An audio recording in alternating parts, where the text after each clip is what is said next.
ছাত্র জনতার ব্যাপক বিক্ষোভের মুখে বাংলাদেশের প্রধানমন্ত্রীর পদ থেকে ক্ষমতাচ্যুত হয়ে গত বছরের আগস্টের শুরুতে শেখ হাসিনা পালিয়ে ভারতে আশ্রয় নেন।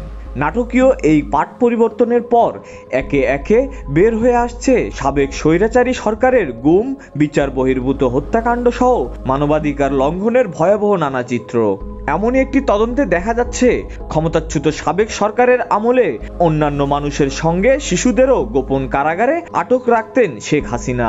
সেখানে চলত নির্যাতন, এমনকি জিজ্ঞাসাবাদের সময় চাপ সৃষ্টির জন্য শিশুদের ব্যবহার করা হতো, যার মধ্যে শিশুকে মায়ের দুধ পান করতে দিতে অস্বীকার করারও ঘটনা রয়েছে। মঙ্গলবার এক প্রতিবেদনে এই তথ্য জানিয়েছে তুরস্কের সংবাদ মাধ্যম টিআরটি ওয়ার্ল্ড।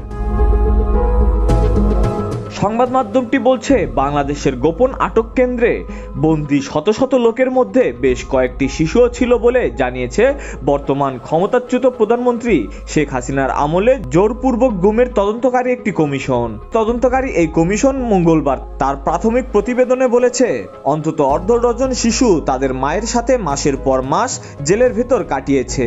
আটক রাখার সময় জিজ্ঞাসাবাদের জন্য শিশুদের লিভারেজ হিসেবে, অর্থাৎ মানসিক চাপ সৃষ্টির মাধ্যম হিসেবে ব্যবহার করা হয়েছিল, যার মধ্যে তাদের দুধ পান করতে দিতে অস্বীকার করার ঘটনাও রয়েছে। কমিশন বলেছে, নারীরা তাদের সন্তান সহ নিখোঁজ হয়ে যাওয়ার বেশ কয়েকটি ঘটনার বিশদ বিবরণ তাদের কাছে রয়েছে, যার মধ্যে সর্বশেষ এই ধরনের ঘটনা ঘটে 2023 সালে। এছাড়া কমিশন এ বিষয়ে এক গর্ভবতী নারীর ঘটনাও উল্লেখ করেছে। গর্ভবতী ওই নারীকে তার দুটি ছোট বাচ্চা সহ আটকে রাখা হয়েছিল এবং সেই আটক কেন্দ্রে তাকে মারধরও করা হয়েছিল। কমিশনের প্রতিবেদনে বলা হয়েছে, এটি কোনো বিচ্ছিন্ন ঘটনা নয়। কমিশন বলছে, একজন প্রত্যক্ষদর্শী তদন্তকারীদের এমন একটি বন্দি স্থানের কক্ষটি দেখিয়েছেন যেখানে তাকে শিশুকালে তার মায়ের সাথে বন্দি করে রাখা হয়েছিল। তার এই আটক কেন্দ্রটি পরিচালনা করত আধা সামরিক বাহিনী র্যাপিড অ্যাকশন ব্যাটালিয়ন। কমিশনের প্রতিবেদনে লেখা হয়েছে, তার মা আর কখনোই ফিরে আসেননি।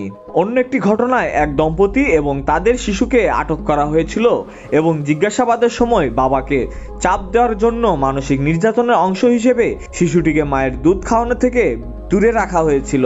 অবশ্য ক্ষমতায় থাকাকালীন হাসিনার সরকার জোরপূর্বক গুমের এসব ঘটনা অস্বীকার করত।